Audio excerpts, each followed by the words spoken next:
오늘도 새벽 예배를 드리게 하신 하나님께 감사와 찬송과 영광을 올려드립니다. 우리 다 함께 사도신경으로 신앙 고백하신 후에 찬송가 428장을 부르신 후 마태복음 23장의 말씀을 읽으신 다음 오늘 말씀을 듣도록 하겠습니다. 마태복음 23장은 대부분이 서기관들과 바리새인들을 꾸짖으시는 내용으로 되어 있습니다. 주께서 말씀하시기를 서기관인 율법학자들과 바리새인들은 모세율법을 가르치는 사람들인다. 여러분들은 그들이 말하는 것이 무엇이든지 그대로 따르고 지켜야 한다. 그러나 그들의 행동은 본받지 말라. 그들은 말만 하고 실천하지는 않는 자라고 말씀하셨습니다. 그리고 이어서 그들은 자기들도 할 수 없는 어려운 일을 너희에게 강요하고 있지만 자기들은 그것을 지키려고 하지 않는다고 말씀하십니다. 그뿐만 아니라 그들은 무슨 일을 하든지 남에게 보이기 위해서 한다는 것입니다. 그래서 그들은 이마나 팔에다가 성경 말씀을 적은 쭉 표지를 붙이고 다니면서 거룩한 사람처럼 꾸미고 다닌다는 것입니다. 예수님은 결론 삼아 말씀합니다. 겉모양만 그럴싸하게 꾸민다거나 말만 하는 사람이 되지 말고 자신을 낮추고 겸손하게 되어서 다른 사람을 섬기는 사람이 되라고 말씀하십니다. 아무튼 가장 낮아져서 다른 사람을 섬기는 자가 가장 위대한 사람이라고 주님은 우리에게 말씀하십니다.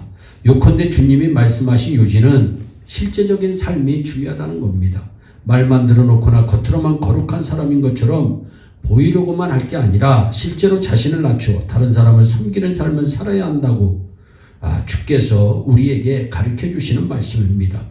사도 바울은 서기관이나 바리새인들과 전혀 다른 삶을 살았던 분입니다. 사도 바울은 말하기를 우리가 얼마나 경건하고 올바르며 흠없이 살았는지 여러분이 직접 보았다. 하나님도 그 증인이라고 데살로니가전서 2장 10절에 말씀합니다. 실제로 그렇게 살았다 할지라도 스스로 할 수 없는 말을 사도 바울은 담대하게 전한 것입니다. 아무나 이렇게 말할 수 없습니다. 그런데 바울이 이처럼 경건하게 살고자 최선을 다하여 애썼던 이유에 대해서 설명하고 있는데 그것은 전한 복음이 결코 헛되지 않게 하고자 함이었다고 그는 설명합니다. 그러니까 사도 바울은 성도들에게 하나님의 말씀을 잘 가르쳤을 뿐만 아니라 성도들 보는 앞에서 그 말씀대로 실천함으로 직접 모범을 보여 복음이 정말 잘 전해지도록 노력한 사람입니다. 그래서 성도들이 사도 바울을 본받아 살아갑니다. 그랬더니 데살로니가 교회의 성도들은 사도 바울이 전한 말씀을 잘 받아들입니다. 데살로니가전서 2장 13절에 너희는 우리가 전한 복음을 인간의 말이 아니 하나님의 말씀으로 받아들였다 말씀합니다.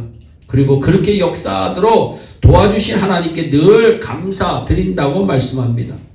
그처럼 사도 바울이 전한 하나님의 말씀을 잘 받아들인 데살로니가 교회 성도들은 그 말씀을 실천함으로 변화된 생활을 합니다. 그렇습니다. 하나님의 말씀을 겸손하게 받아들임으로써 우리의 인격과 성품이 늘 새롭게 변화되어야 합니다. 11절에 예수님은 말씀하시기를 가장 낮아져서 남을 섬기는 사람이 가장 위대한 사람이라고 말씀합니다. 그러니까 하나님의 말씀을 들음으로써 새롭게 되는 변화는 그 무엇보다 먼저 겸손하게 되는 역사입니다. 아담과 하와가 타락하게 된 것 첫 번째 이유는 욕심 때문입니다. 그 다음에는 의심과 교만 때문입니다.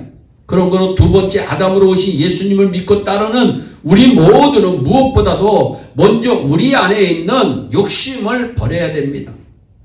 욕심이 잉태한 적 죄를 낳고 죄가 장성한 적 사망에 이른다고 성경은 말씀합니다. 그리고 그 다음에는 겸손한 삶을 살아야 됩니다. 어떻게 우리가 그렇게 될 수 있을까요?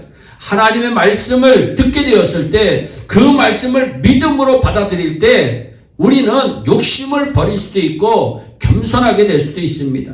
그 하나님의 말씀을 생활 속에서 직접 실천에 옮겨 나감으로 말미암아 겸손한 삶이 이루어지고 욕심을 버리고 하나님의 영광을 위해서 사는 축복의 주인공이 될 수가 있는 것입니다.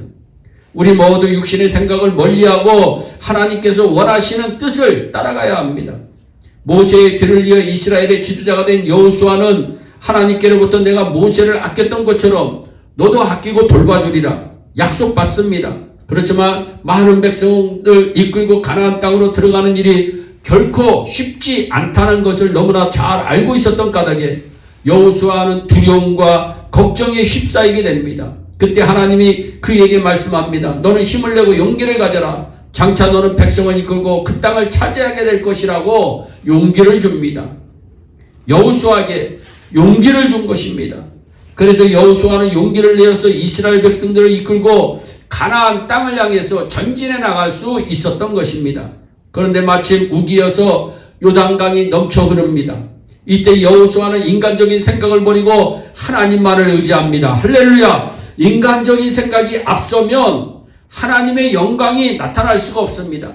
인간적인 생각을 버리고 하나님을 의지할 때 요단강도 갈라지고 우리가 할 수 없는 일까지 할 수 있는 놀라운 능력들을 체험할 수가 있습니다. 그래서 절망에 빠지거나 좌절하지 않습니다. 여호수아는 하나님의 말씀을 의지하고 용기를 냅니다. 그리고 제사장들로 하여금 법궤를 메고 요단강을 건너도록 지시합니다.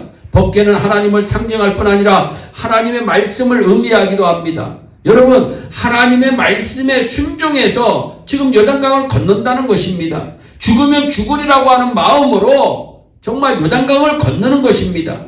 중요한 것들은 백성들이 이 일을 제기하거나 불만하지 않고 지도자의 지시에 따라 요단강을 건넜다고 성경은 말씀합니다.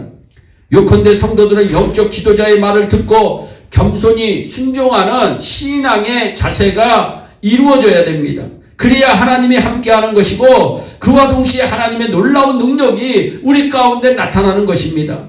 신자는, 믿는 자는 인간의 생각을 버리고 오로지 하나님의 뜻만을 따르면 반드시 기적을 일으키게 되는 것입니다. 성도 여러분, 하나님의 말씀을 통해서 나타나는 능력은 생활 속에서 그 말씀을 직접 실천할 때 역사한다고 하는 사실을 잊지 마시기 바랍니다. 아무쪼록 우리 모두 하나님의 말씀을 믿고 따름으로써 그 말씀이 우리 모두의 생활을 늘 새롭게 변화시키는 놀라운 역사가 계속 일어날 수 있기를 주 예수 그리스도의 이름으로 간절히 축원합니다. 기도하겠습니다.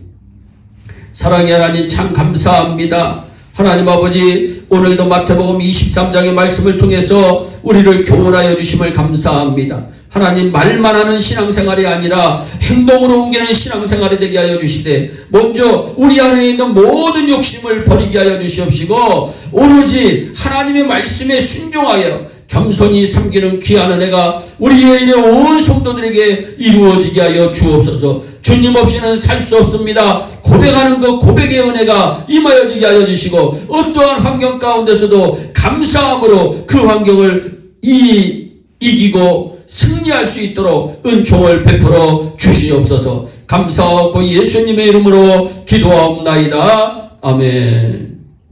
우리 다 함께 주기도문으로 예배를 마치시고 각자 개인 기도하신 후에 오늘도 주 안에서 승리하는 복된 삶이 되시기를 바랍니다. 감사합니다.